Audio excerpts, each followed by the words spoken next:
Over the last couple of 3 weeks, we've been talking about the new vision statement, Rogersville United Methodist Church, changing the world by reaching, teaching, and loving. Last week we talked about just the amazing things that can be changed, that people can change when they believe God is capable and can do anything. When we put our trust in God and believe that God can make a difference, the amazing things that can be accomplished.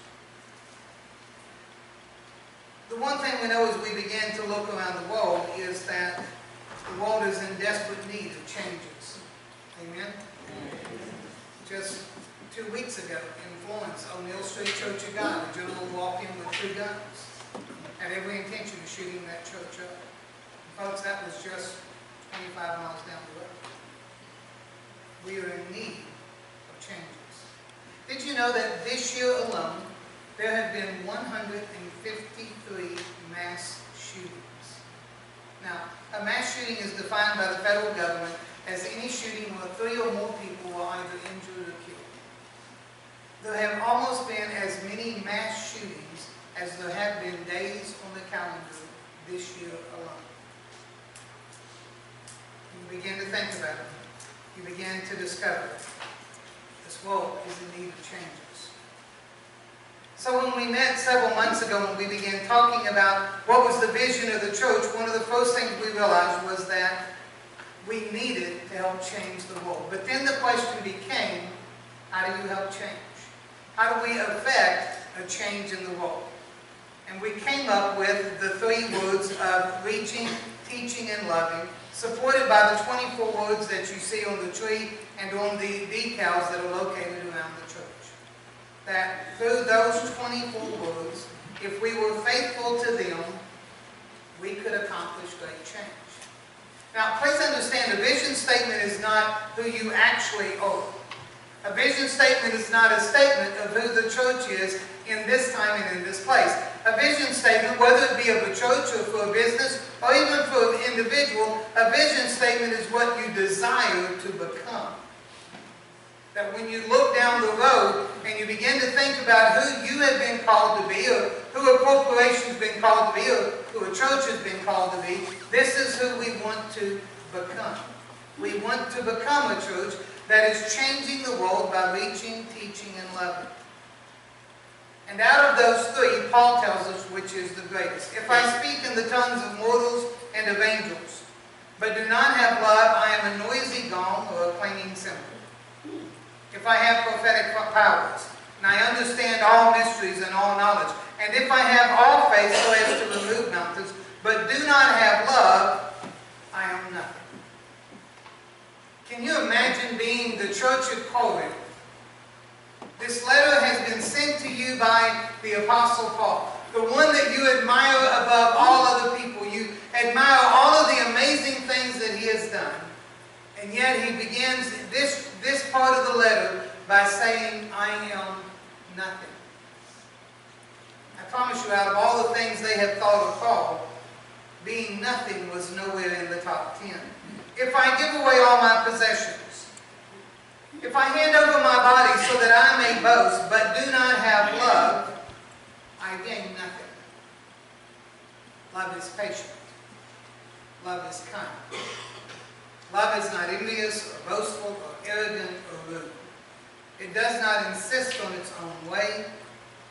It is not irreparable or resentful. It does not rejoice in wrongdoing, but rejoices rather in the truth.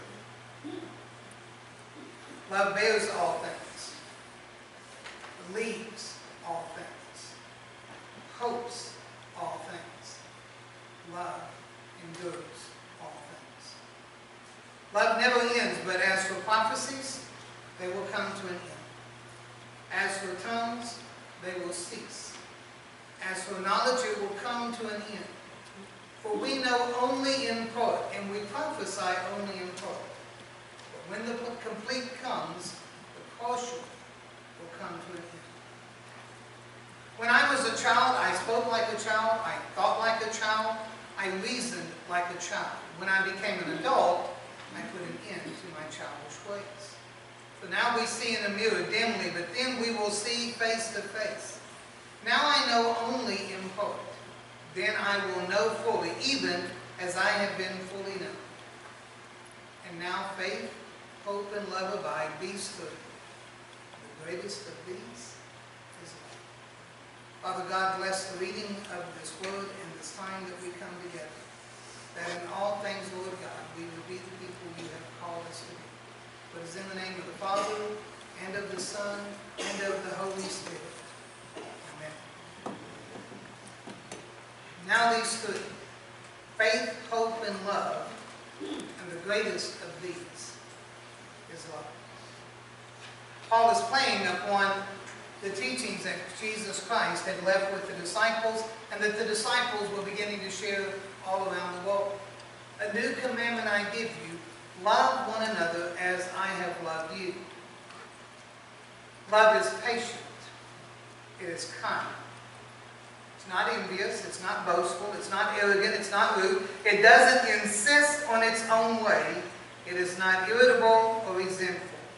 It does not rejoice in wrongdoings. Paul tells us everything that love is not. Paul tells us everything that love is and that love should be as well. It is true. Bears all things, believes all things, hopes all things, endures all things. Now begin to compare that list to what Jesus told us. To love one another as I have loved you. And begin asking yourself that if I was to put this list in my life, if I was to compare how I treat other people, how I speak to other people, how I take care of other people, who I am with other people, what does love look like in my life? We talked about this in Sunday school this morning, that so many times one of the things that we struggle with the most is being the people we are called to be. That the actions of ourselves, our words, our actions, our thoughts, our deeds, don't necessarily match up with our heart. And for Paul, the greatest lack in the church at Corinth, the greatest lack of what they were dealing with, was the lack of love for one another. In 1 Corinthians chapter 11, one of the most famous of all readings when it comes to communion, where Paul says, I hear that when you gather together, that it is not for the better that you come together, but it is for the worse. Some of you have too much to eat, and some of you drink too much, and some of you go away stuffed and drunk, and others go away hungry. I say to you, this is not the way God called us to be. For Paul, the greatest lack that the Corinthians had in their life was a lack of love for one another. I would dare say that here we sit 2,000 years later, and nothing has changed. Amen? How many times do we show a lack of love for one another? How many times do we insist on things being our way? How many times do we insist on things being done the way we want it, no matter what anyone else may want? How many times do we get arrogant or rude with one another? How many times do we ignore each other? In the Sunday school class this morning, Kiki shared that one of the churches in Birmingham that she went by, obviously it's a black church, because the sign said, black people do not belong in white churches. Let's see, that kind of hits arrogant, rude. Shall we list the ways that one goes on? How many times with us is the greatest lack in our life is the lack of love? Stop and think about what Jesus said for a moment. Love one another as I have loved you. He also tells the disciples, no greater love than this has one person for another than to lay down their lives for that person. Now, the one thing that Jesus speaks on more than anything else in the Scriptures is love, and yet for over 2,000 years it seems that the one thing that we struggle the most with is love. We can disagree with without being disagreeable. Amen? We can see things differently without absolutely injuring and torturing and destroying one another. We can be different without thinking that we have to treat each other different. For if we truly love one another, then everyone is the same. My mother and I had a conversation this week about difficult people and looking at difficult people and just dealing with difficult people, shall we say. And the one thing she said as we were talking, she said, you know, so many times we continue to look at things from a human point of view, and we tend to look at what people do, and we forget that God looks at people's heart. God looks at the soul. God knows what is in the soul. And I dare say that for some of us, that's probably more dangerous than looking at what we do. Is when we look at sometimes at our souls and the lack of love that is there. Here we stand today in a country where 153 times 3 or more people were shot at, killed, or executed at once. I don't know about you, but it's probably time all of the churches began talking more about love and loving one another and taking care of one another and lifting up one another. Amen. But you know, it's kind of hard to talk about love when sometimes the place where love is seen the least is inside of the church walls. Sometimes where we display it the least is here. In the house of God in general, whether it be this church or any other church that you may be talking about, sometimes that's where we struggle the most with it. Several years ago, there was a thing called Natural Church Development, and we asked that every church take that survey. The process was, for those of you, because many of you were not here when this church did it, matter of fact, Rogersville did it, I believe, about 11 or 12 years ago. The process was that we gave a survey to 30 people in the church, different ages, male, female, some to older children, to youth, and to the leadership. And we asked those 30 people to please fill out that survey. And from that survey, there were 7 things that we would discover about the church. One of those 7 things was what we called loving relationships. Now, in the North Alabama Conference, my job was to compile all of the data from all of the churches that took this survey. 97% of all churches that took that survey. A lack of loving relationships was one of the 3 weakest areas in 96% of all churches. I don't know about you, but that screams there's a problem. In 2,000 years, we haven't changed. We live in a world, in a time, and in a place where people really need some place that they can go and be loved, where they know that they can go and they will find people who are not envious or boastful or arrogant, people who do not insist on their own way, people who are not, I love this one, irritable. Folks, I don't know about y'all, but there are a lot of days when my actions don't match my heart. Amen? I'm a man. When I'm sick, I'm extremely irritable. This one hits me as much as it hits anyone else. A place where love does not, where people do not rejoice in wrongdoing, nor do people try to find wrong in others. A place where people hope, where they endure, where they believe. Sometimes, if we're not careful, our greatest lack will be love. But then, Paul also says there are 2 greats that also need to be lifted up. It is the greatest because gifts are finite. Paul speaking to the people, and one of the churches at the church of Corinth was everyone wanted to have the gift of tongues. Anybody who ever had an experience with the gift of tongues? A few of you? I've had some good experiences and I've had some bad experiences. I'll never forget my very first Sunday ever in the pulpit. I am 20 years old. I was raised in the Baptist church, Southern Baptist tradition. And I had never really heard tongues in my whole life. I knew such a thing existed because I had heard my father talk about it, but I had never actually experienced this. And I'm stand up, I'm in a little town called Glenn, Georgia, just right over the Georgia-Alabama line. out in the middle of nowhere. And I get about halfway through my sermon, and I go back now and I look at those sermons that I preached when I was a child, and God bless those people, the things they put up with. And about halfway through the sermon, this lady stands up and begins speaking in tongues. And I just stood there. I mean, I froze. And this goes on for about 5 minutes, and she gets done. And she sits down. And everybody's looking at me, and I have no clue what to do.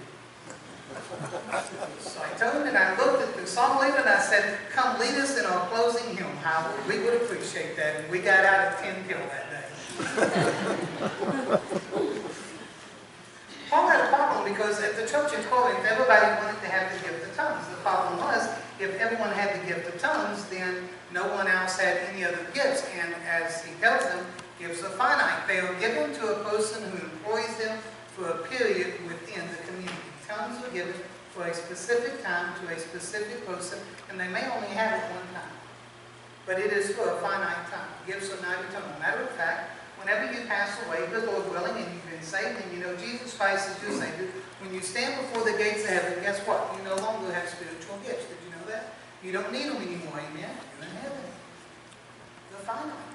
They're temporary. They only last for a very short amount of time. Love is the greatest because love is eternal. Faith ends at death. All that you have, all that you believed in, all that you had faith in, it ends when you die. You ever thought about that? Faith is a wonderful thing, and faith is an absolute necessity to get into heaven. But when you get to heaven, guess what? You don't need faith anymore. You've already got it. You're in heaven. It's finite. Hope. How many of you hope to go to heaven? If you're in heaven, do you still have hope? No. No, you're there. What else is there to hope for? It's finite, it's temporary. Stop and think about how many things we put our trust in, how many things that we want so bad, that we dream of, or even that we do sometimes, but when you stop and think about it and you boil it all down, folks, it's finite. Guess what? When we get in heaven, there will be no black or white. Amen?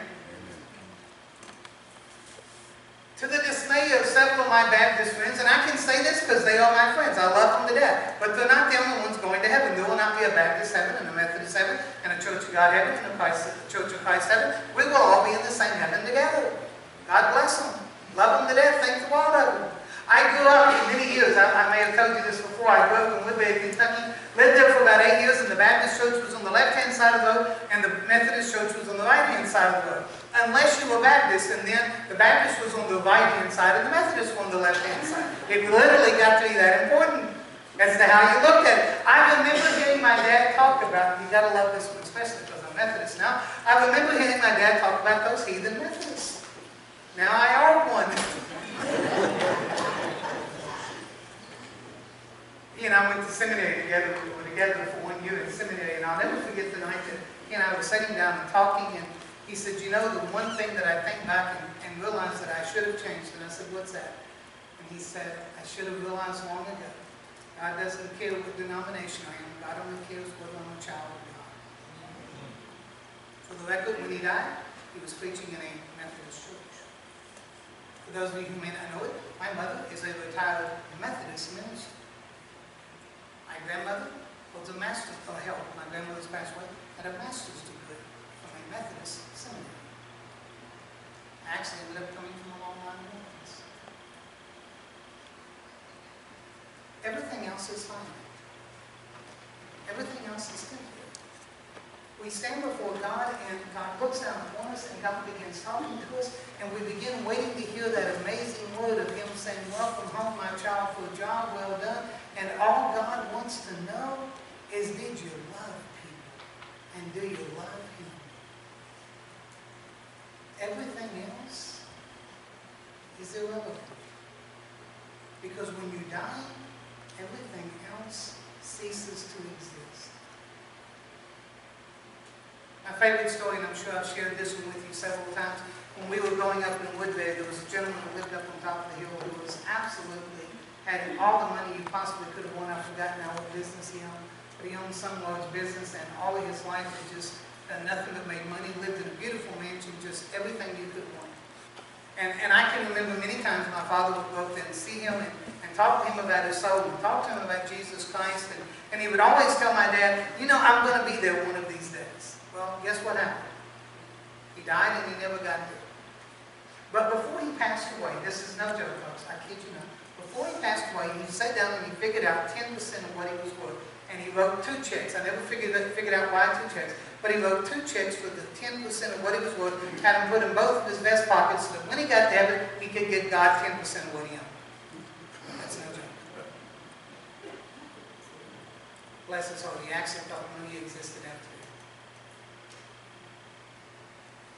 When we die, there's one thing, and that's life. Out of all the funerals that I've preached over many years that I've been doing this now, the one thing that I say quite often is that the greatest legacy that you leave is what people remember about you after you're gone. Whether you were grouchy and grumpy and hard to get along with, and I like the way somebody in the Sunday school class put it this morning, whether you were difficult or whether you were loving and kind and your actions showed your heart and you were loving. Paul says the greatest of these is love. Everything else is temporary. Everything else comes to me. Stop and think about Paul's words this morning. It's not rude, it's not arrogant, it's not boastful, it doesn't insist upon its own way, it's not demanding, it is forgiving. I want to share these last words because these are so important. I think sometimes we don't realize what Paul did. Paul was very intentional in how he wrote this.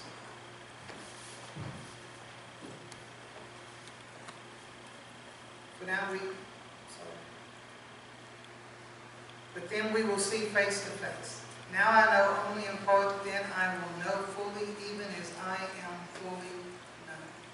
And now faith, hope, and love abide, these three. Then I will be known as I am within. I will be known for who I am. Christ will see my heart. I will be fully known. Let me ask you a question this morning. If I followed you around for a week, and I told you folks, this applies to me as much as anyone. I know my actions don't match my heart, and I pray about it every day. But if I followed you around for a week and I'm listening to you for a week, speaking to people, speaking to your family, speaking to one another, what would I know about you? What would I know when the week is over? What would I understand?